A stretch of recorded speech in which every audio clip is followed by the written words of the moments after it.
The new modification. Foot pegs. They're off bicycles. The old foot pegs for BMX.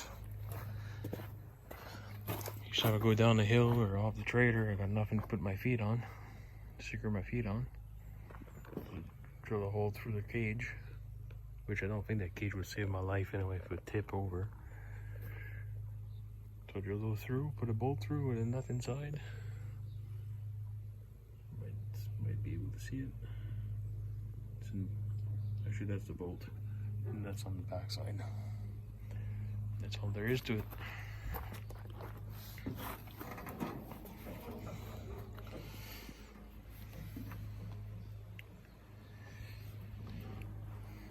So yeah, if you're looking for a little upgrade, something that benefits a lot, that's one thing you guys can do.